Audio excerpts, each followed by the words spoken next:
DNB news. ముందుగా bulletin లో headlines. అత్తాపూర్లో గత వారం రోజులుగా నడుస్తున్న భూ వివాదంపై హైడ్రా పరిష్కారం.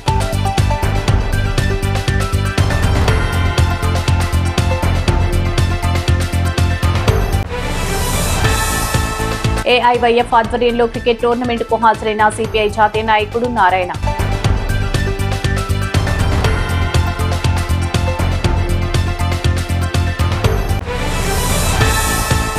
దేశంలో కొనసాగుతున్న యుద్ధ పరిస్థితులు సాధారణ ప్రజలను తీవ్రంగా ఇబ్బందులు.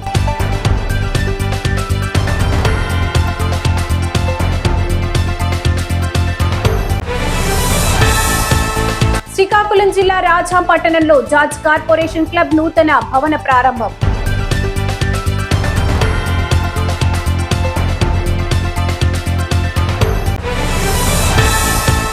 మొయినాబాద్ లో వెలుగులోకి వచ్చిన డ్రగ్స్ పార్టీ కేసుపై టీడీపీ ఎంపీ పుట్ట మహేష్ కుమార్ స్పందించారు.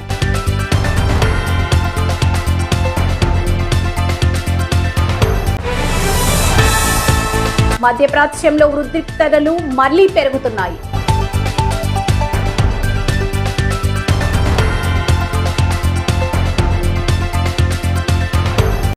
గర్భిణీ స్త్రీలకు ఉమ్మనీరు తగ్గడం వంటి సమస్యలా? ఆందోళన వద్దు. నిపుణులైన డాక్టర్ టి సుగుణాగారి ఆధ్వర్యంలో అత్యాధునిక చికిత్స పొందండి. Suguna hospital, best care, best service. మా అడ్రస్ బీకే బజార్, ఖమ్మం. సంప్రదించండి 8831081108. ఒక వర్గానికి చెందిన వారు ప్రభుత్వ దేవాదాయ శాఖకు చెందిన భూమిని రాత్రికి రాత్రే కబ్జా చేశారు. దీనిపై రాంబాగ్, అత్తాపూర్, హైదర్గూడతో పాటు స్థానికులు పెద్ద ఎత్తున ఆందోళనకు దిగారు. ఎంఆర్ఓ, ఆర్డీఓ, పోలీసులు, కలెక్టర్ ఫిర్యాదులు చేశారు. రోజులు గడుస్తున్నా చర్యలు తీసుకోకపోవడంతో మరోసారి స్థానికులు పెద్ద ఎత్తున కబ్జా చేసిన స్థలం వద్దే ఆందోళనకు దిగారు. వెంటనే సమాచారం తెలుసుకున్న హైడ్రా కమిషనర్ రంగంలోకి దిగారు. ధర్నా స్థలానికి చేరుకుని స్వయంగా కబ్జాకు గురైన స్థలాన్ని పరిశీలించారు. అందరినీ అడిగి వివరాలు తెలుసుకున్నారు. సరైన సమయంలో సరైన నిర్ణయం తీసుకుంటామని హామీ ఇచ్చారు. దీంతో స్థానికులు ఆందోళన విరమించారు.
ఏఐవైఎఫ్ ఆధ్వర్యంలో క్రికెట్ టోర్నమెంట్కు హాజరైన సిపిఐ జాతీయ నాయకుడు నారాయణ, ఏపీ ఎంపీ మహేష్, మాజీ ఎమ్మెల్యే రోహిత్ డ్రగ్స్ సేవించడంపై స్పందించిన నారాయణ డ్రగ్స్ ను అరికట్టడంలో ప్రభుత్వాలు విఫలం. ఏపీ ఎంపీకి తెలంగాణకు చెందిన మాజీ ఎమ్మెల్యేకు సంబంధం ఏంటి? ప్రజాప్రతినిధులయ్యుండి యువతకు ఎలాంటి సందేశాన్ని ఇస్తున్నారు? ఎంపీ మహేష్ యాదవ్ ను సస్పెండ్ చేయాలి. పుట్ట మహేష్ పార్లమెంట్ సభ్యులు లాంటి వాళ్ళు ఈ తాండూరులో ఈ డ్రగ్స్ తర్వాత ఏమైంది రోహిత్తో పాటు ఏలూరు ఎంపీ కూడా పుట్ట మహేష్ కూడా ఆ డ్రగ్స్ వాడుతూ పట్టుబడ్డాడని వచ్చింది వార్త. ఇది చాలా ఆశ్చర్యం. పుట్ట మహేష్ టీడీపీ ఎంపీ, ఆయన ఏలూరులో గెలిచాడు. ఇక్కడికేం సంబంధం? ఇక్కడ ఉన్న ఫామ్ హౌస్లో కూర్చొని డ్రగ్స్ వాడాల్సిన అవసరం వచ్చింది. ఇదంతా దిగారి పని చేశాను కదా. అసలు ఎక్కడి నుంచి వస్తుంది డ్రగ్స్ అంతా? ఎవరు సరఫరా చేస్తున్నారు? తాగేవాడిని పట్టుకుంటాం కానీ సరఫరా చేసేవాడు ఎవరు, దాన్ని తయారు చేసేది ఎవరు అని తెలియదు. మీకు రోజు అడ్వర్టైజ్మెంట్ వస్తాయి, అమితాబ్ బచ్చన్ హిందీ యాక్టర్, వాళ్ళంతా ఏం ప్రచారం చేస్తారు? ఈ పాన్ మసాలా అని అంటున్నారు. దాని లోపల డ్రగ్స్ ఉన్నాయి. దానికి extra get one free one అని చెప్పి ఒకటి కొనండి, ఒకటి ఫ్రీ ఉచితంగా తీసుకోండి అని చెప్పి అది తీసుకొని దాంతోపాటు ఇస్తుంది, గుట్కా ఇస్తున్నారు. అందువల్ల గవర్నమెంట్ పాలసీస్లోనే నష్టం. అలాంటి గవర్నమెంట్ పాలసీ నష్టం వచ్చినప్పుడు ఆ గవర్నమెంట్ ప్రతిదీ గవర్నమెంట్ పార్లమెంట్ సభ్యుడు దాంట్లో పాల్గొనాలంటే అంతకన్నా విచారకరం. తక్షణం ఆ మహేష్ ఎంపీని సస్పెండ్ చేయమని తెలుగుదేశం పార్టీ కోరుతా ఉన్నారు. దేశంలో కొనసాగుతున్న యుద్ధ పరిస్థితులు సాధారణ ప్రజలను తీవ్రంగా ఇబ్బందులకు గురి చేస్తున్న గ్యాస్ కొరతపై నిరసనలు చేపట్టాలని సిపిఐ జాతీయ కార్యదర్శి మాజీ ఎమ్మెల్యే కె రామకృష్ణ పార్టీ శ్రేణులకు పిలుపునిచ్చారు. ప్రపంచవ్యాప్తంగా పెరుగుతున్న యుద్ధ ఉద్రిక్తతలపై ఆయన తీవ్ర ఆందోళన వ్యక్తం చేసి, యుద్ధాలు జరిగితే విధ్వంసం, ఆర్థిక అస్థిరత, సాధారణ ప్రజల కష్టాలు మాత్రమే పెరుగుతాయని పేర్కొన్నారు. అంతర్జాతీయ విభేదాలు మరింత పెరగకుండా ప్రభుత్వం శాంతి, దౌత్య మార్గాల్లో సమస్యలు పరిష్కరించేందుకు కృషి చేయాలని సూచించారు. ఇటీవల దేశంలో గృహ వినియోగ గ్యాస్ సిలిండర్ల కొరత, నిత్యావసర వస్తువుల ధరలు పెరగడం వల్ల ప్రజలు ఎదుర్కొంటున్న ఇబ్బందులను కూడా ఆయన ప్రస్తావించారు. ముఖ్యంగా వంట గ్యాస్ పై ఆధారపడి పేద, మధ్యతరగతి కుటుంబాలు తీవ్రంగా ఇబ్బందులు పడుతున్నారని తెలిపారు. ఈ నేపథ్యంలో పట్టణాలు, గ్రామాల్లో నిరసన కార్యక్రమాలు, సభలు, అవగాహన కార్యక్రమాలు నిర్వహించి యుద్ధానికి వ్యతిరేకంగా అందుబాటు ధరల్లో గ్యాస్ సరఫరా చేయాలని ప్రభుత్వాన్ని డిమాండ్ చేశారు. అమెరికా, ఇజ్రాయెల్ దుర్మార్గమైన యుద్ధంతో ఇవాళ ఇరాన్ పైన దాడి చేసిన ఫలితంగా భారతదేశ వ్యాప్తంగా ఇవాళ మనమందరం కూడా పెట్రోల్ ధరలు పెరుగుతాయని, గ్యాస్ కొరతతో ఇబ్బందులు పడే పరిస్థితి వచ్చింది. ప్రత్యేకించి ఈ గ్యాస్ కొరత వల్ల ఇప్పటికే చాలా చోట్ల హోటల్స్ బంద్ చేస్తూ ఉన్నారు. అదేవిధంగా ఆటో డ్రైవర్స్ అందరూ కూడా ఈ ఎల్పిజి వారి గ్యాస్ దొరకనందువల్ల వారు కూడా ధర్నాలు చేపట్టారు. దేశవ్యాప్తంగా ప్రజలందరూ కూడా గగ్గోలు పెడతా ఉంటే మన ప్రధానమంత్రి మాటలతో గ్యాస్ నింపుతూ ఉన్నాడు చెప్తే మరి ఏమాత్రం కూడా సరైన చర్యలు చేపట్టడం లేదు. మోడీ మాటల వల్ల ఖాళీ సిలిండర్లు నిండుతాయని చెప్పి మేము ప్రశ్నిస్తూ ఉన్నాం. పైగా ఇవాళ పార్లమెంట్ జరుగుతా అంటే పార్లమెంట్లో ఆయన కూర్చోడు, అసలు ఈ ప్రధానమైన అంశాలపైన మాట్లాడాడు. ఇవాళ తమిళనాడు ఎలక్షన్లు, west Bengal elections, Assam elections అని చెప్పి ఎన్నికల ప్రచారం తిరుగుతూ ఉన్నాడు, అక్కడ పోయి రెచ్చగొడతా ఉన్నాడు తప్ప ఆయన కనీసం ఇవాళ ప్రధానమైన సమస్య ఏంటి, ఈ సమస్యపై నువ్వు మాట్లాడవు. పైగా ఎవరైతే నువ్వు దుర్మార్గానికి పాల్పడతా ఉన్నారో వారి గురించి నువ్వు మాట్లాడవు. అంతేకాకుండా సరిగ్గా యుద్ధం జరిగే 2 రోజుల ముందుగా ఇజ్రాయెల్ పర్యటనలో పర్యటించి ఆ దేశ పార్లమెంట్లో మోడీ గారు మాట్లాడడం జరిగింది. అది జరిగిన 2 రోజులకే యుద్ధం ప్రారంభమైంది. ఇంత యుద్ధం జరుగుతూ ఉంటే ఇరాన్ సుప్రీం లీడర్ని అలీ ఖమేనీని వారు హత్య చేస్తే ఆయన భార్య కూడా చనిపోయింది. కనీసం సంతాప సభ ఇది కూడా ప్రకటించాలి, కనీసం మన ఫారిన్ మినిస్టర్ కూడా ఇది చేయలేదు. కాబట్టి ఏమంటే స్పష్టంగా అర్థమవుతూ ఉంది, ఇవాళ మీరు ట్రంప్తోనూ నెతన్యాహుతోనూ అమెరికా, ఇజ్రాయెల్తో ఇండియా కుమ్మక్కయ్యింది. కాబట్టి 13 రోజుల తర్వాత ఇరాన్ అధినేతతో ఇవాళ మాట్లాడుతూ ఉన్నాం. ఇన్నాళ్ళు అసలు కూడా మాట్లాడలేం. ఇవాళ మామూలు రాజకీయ నాయకులే కాదు, గరికపాటి నరసింహారావు లాంటి వారు ప్రవచనకారులు కూడా చెప్తూ ఉన్నారు. పురాణాల్లో హిరణ్యకశిపుడు, హిరణ్యాక్షుడు ఉన్నట్లు దుర్యోధనుడు, దుశ్శాసనుడు మాదిరి ఈ యుగంలో ట్రంప్, అదేవిధంగా ఇలాన్ మస్క్ పుట్టారని చెప్పారు ఆయన. అలాంటి ట్రంప్తో ఇవాళ నరేంద్ర మోడీ కుమ్మక్కయ్యాడు, సరెండర్ అయ్యాడు, ఏం మాట్లాడలేని పరిస్థితిలో ఉన్నాడు. అమెరికా దుర్మార్గంగా వ్యవహరించి 170 మంది చిన్నపిల్లలపైన బాంబులు చంపినా సరే దాన్ని ఖండించలేని ఒక దుస్థితిలో భారతదేశ ప్రధానమంత్రి ఉండడం శోచనీయము. గతంలో అలీన దేశాలకు నాయకత్వం వహించిన భారతదేశ ప్రధాని నరేంద్ర మోడీ ఇవాళ ఆ వారసత్వాన్ని ముందుకు తీసుకోవడం లేదు. ఇప్పటికైనా ట్రంప్కి, నెతన్యాహుకి లొంగిపోయినటువంటి నీ వైఖరి నుంచి మార్చుకో. మన విదేశాంగ విధానం వల్ల పూర్తిగా నష్టం వస్తూ ఉంది. ఈరోజు మనకున్న సమస్యలపైన కూడా మాట్లాడాలి, యుద్ధాన్ని ఆపడానికి కూడా ప్రయత్నం చేయాలి. బహిరంగంగా ట్రంప్ యొక్క యుద్ధోన్మాదాన్ని ఖండించాలని చెప్పి కూడా సిపిఐ తరఫున డిమాండ్ చేస్తూ ఉన్నాం. అదేవిధంగా ఇవాళ ఈ గ్యాస్ ధరలు, అదేవిధంగా గ్యాస్ కొరత, వీటన్నిటికీ వ్యతిరేకంగా దేశవ్యాప్తంగా ప్రజలతో కలిసి ఉద్యమాలు నిర్వహించాలని చెప్పి కూడా పార్టీ శ్రేణులకు పిలుపునిస్తూ ఉన్నాం. శ్రీకాకుళం జిల్లా రాజాం పట్టణంలో జార్జ్ కార్పొరేషన్ క్లబ్ నూతన భవనాన్ని రాజాం శాసనసభ్యులు MLA Kondru Muralimohan, RVSKK Rangarao, baby నాయన, బొబ్బిలి నియోజకవర్గ శాసనసభ్యులు రాజాం వైఎస్ఆర్సీపీ ఇన్ఛార్జ్ తలే రాజేష్ చేతుల మీదుగా ప్రారంభించారు. బొబ్బిలి రాజులైన రావు కృష్ణకుమార్, రంగారావు 1912వ సంవత్సరంలో ఈ క్లబ్ కి 5 ఎకరాల భూమిని ఇచ్చి ప్రారంభించారని బొబ్బిలి నియోజకవర్గం ఎమ్మెల్యే బేబీ నాయన తెలిపారు. 114 సంవత్సరాల చరిత్ర గల జీసీ క్లబ్ కి పునఃభవన నిర్మాణాన్ని ఇప్పటి కమిటీ మెంబర్స్ ఆధునిక జిమ్ముతో కూడిన పెద్ద భవనాన్ని నిర్మించారు. ఈ క్లబ్ ని ఇంతలా అభివృద్ధి చేసినందుకు చాలా సంతోషంగా ఉందని ఎమ్మెల్యే బేబీ నాయన మీడియాకు తెలిపారు. చాలా సంతోషం. ఇవాళ మా పూర్వీకులు బొబ్బిలి సంస్థానం యొక్క 11వ రాజా గారు మహారాజా శ్వేతాచలపతి రంగారావు గారు దానం చేసినటువంటి ఈ జార్జ్ కార్పొరేషన్ క్లబ్ యొక్క నూతన భవనాలు సముదాయం ఓపెనింగ్కి మా అన్నగారు కోండ్రు మురళి గారిని నన్ను ఆహ్వానించడం, ఇక్కడ మా బంధువులు, ప్రముఖులు, సహచర నాయకులు, మిత్రులు, ఆప్తులు అందరి సమక్షంలో ఈ కార్యక్రమం జరగడం చాలా చాలా సంతోషంగా ఉంది. అసలు నేను ఫస్ట్ టైము 90స్లో చాలా చిన్న వయసులో నాన్నగారు టెన్నిస్ ఆడడానికి వచ్చినప్పుడు ఫస్ట్ ఇక్కడికి రావడం, తర్వాత హరిగారు పెద్దయ్యాక వారు ఏఎంసీ చైర్మన్గా ఉన్నప్పుడు ఒకసారి ఇక్కడ తీసుకురావడం, అప్పుడే వాణిజ్య సముదాయం కట్టడం, అవన్నీ చూడడం, అప్పటికి ఇప్పటికీ నిజంగా దినదినాభివృద్ధి. పూర్వీకులు చేసిన దానంకి పూర్తి స్థాయిలో సఫలీకృతం చేసి సత్ఫలితాన్ని ఇచ్చినటువంటి సముదాయం ఈ జార్జ్ కార్పొరేషన్ క్లబ్ అని నేను తెలియజేసుకుంటున్నాను. మరింత అభివృద్ధి చెందాలని నేను మనస్ఫూర్తిగా కోరుకుంటున్నాను. గర్భిణీ స్త్రీలకు ఉమ్మనీరు తగ్గడం వంటి సమస్యలా? ఆందోళన వద్దు. నిపుణులైన డాక్టర్ టి. సుగుణాగారి ఆధ్వర్యంలో అత్యాధునిక చికిత్స పొందండి. Suguna hospital, best care, best service. మా అడ్రస్ బీకే బజార్, ఖమ్మం. సంప్రదించండి 8831081108. మొయినాబాద్ లో వెలుగులోకి వచ్చిన డ్రగ్స్ పార్టీ కేసుపై టీడీపీ ఎంపీ పుట్టా మహేష్ కుమార్ స్పందించారు. ఈ సందర్భంగా ఆయన మాట్లాడుతూ, ఎన్నో రోజులుగా పరిచయం ఉన్న వ్యక్తులు పిలవడంతో కేవలం డిన్నర్ కోసం మాత్రమే ఫామ్ హౌస్ కు వెళ్లాను. అక్కడ జరుగుతున్న విషయాల గురించి నాకు ఎలాంటి సమాచారం లేదు.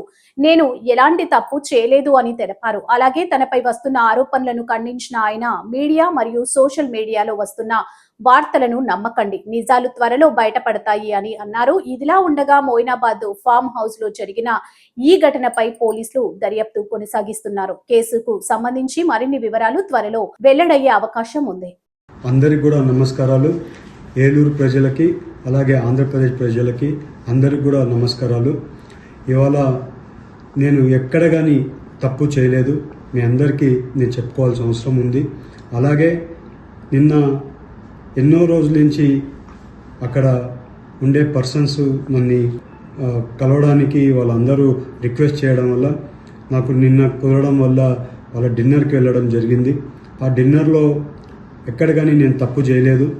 మీ అందరికీ కూడా మళ్ళీ తెలుపుకుంటున్నా, ఎప్పుడు కూడా ఏలూరు ప్రజలు నా మీద పెట్టుకున్న నమ్మకంని ఎప్పుడు కూడా ఉమ్ము చేయను, ఎప్పుడు కూడా తప్పు చేయనని మీ అందరికీ తెలుపుతూ, అలాగే మీడియాలో వచ్చే కథనాలు, అలాగే సోషల్ మీడియాలో వచ్చే కథనాలు ఏవి కూడా నమ్మొద్దండి. ఎప్పుడు కూడా నేను నిజాలే చెప్తాను, అబద్ధాలు చెప్పనని మీ అందరికీ తెలుపుకుంటూ అందరికి కూడా నమస్కారాలు, ధన్యవాదాలు. మధ్యప్రాచ్యంలో ఉద్రిక్తతలు మళ్లీ పెరుగుతున్నాయి. ముఖ్యంగా హర్ముజ్ జలసంధి ప్రాంతం చుట్టూ పరిస్థితులు ఆందోళనకరంగా మారుతున్నాయి. ఇరాన్ దాడులు, సైనిక చర్యలు పెరుగుతున్న నేపథ్యంలో అమెరికా అప్రమత్తమైంది. పరిస్థితులను నియంత్రించేందుకు మరియు ప్రాంతీయ భద్రతను కాపాడేందుకు అమెరికా కీలక నిర్ణయం తీసుకుంది. అమెరికా తన మెరైన్ ఎక్స్పెడిషనరీ యూనిట్ MEU కు చెందిన సుమారు 2500 మంది మెరైన్ సైనికులను మధ్యప్రాచ్య ప్రాంతానికి మోహరించింది. అవసరమైతే తక్షణ చర్యలు తీసుకునేలా బలగాలను వ్యూహాత్మకంగా ఏర్పాటు చేసినట్లు రక్షణ వర్గాలు వెల్లడించాయి. ప్రపంచంలో అత్యంత కీలకమైన సముద్ర మార్గాల్లో ఒకటైన హర్ముజ్ జలసంధి ద్వారా ప్రపంచ చమురు రవాణాలో పెద్ద భాగం జరుగుతుంది. ఈ మార్గంలో ఎలాంటి ఉద్రిక్తతలు పెరిగినా ప్రపంచ ఆర్థిక వ్యవస్థపై ప్రభావం పడే అవకాశం ఉంది. ముఖ్యంగా ఆసియా, యూరప్ దేశాలకు వెళ్లే చమురు సరఫరా ఈ మార్గం వైపే ఆధారపడి ఉండటంతో అంతర్జాతీయ సమాజం ఈ పరిణామాలను ఆందోళనతో గమనిస్తుంది. ప్రస్తుత పరిస్థితుల్లో మధ్య ప్రాచ్యంలో భద్రతా పరిస్థితులు ఎలా మారుతున్నాయి అనే దానిపై ప్రపంచ దేశాల దగ్గర పర్యవేక్షిస్తున్నాయి. ఇక ఈ ఉద్రిక్తతలు మరింత పెరిగే చమురు ధరలు పెరిగే అవకాశం ఉందని విశ్లేషకులు హెచ్చరిస్తున్నారు.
గర్భిణీ స్త్రీలకు ఉమ్మనీరు తగ్గడం వంటి సమస్యలా?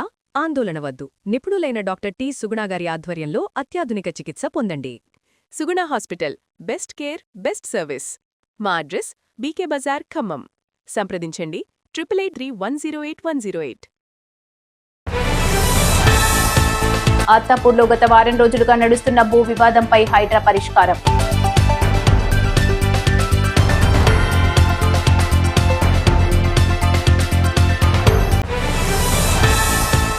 ఏఐవైఎఫ్ ఆధ్వర్యంలో క్రికెట్ టోర్నమెంట్కు హాజరైన సిపిఐ జాతీయ నాయకుడు నారాయణ.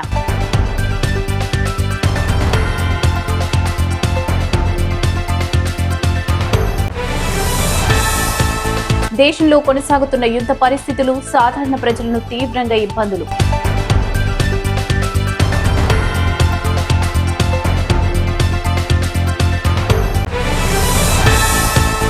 శ్రీకాకుళం జిల్లా రాజాం పట్టణంలో జాజ్ కార్పొరేషన్ క్లబ్ నూతన భవన ప్రారంభం.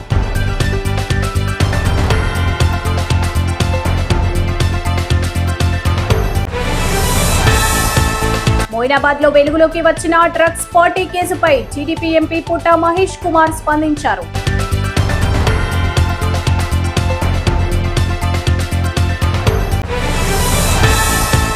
మధ్యప్రాచ్యంలో ఉద్రిక్తతలు మళ్లీ పెరుగుతున్నాయి.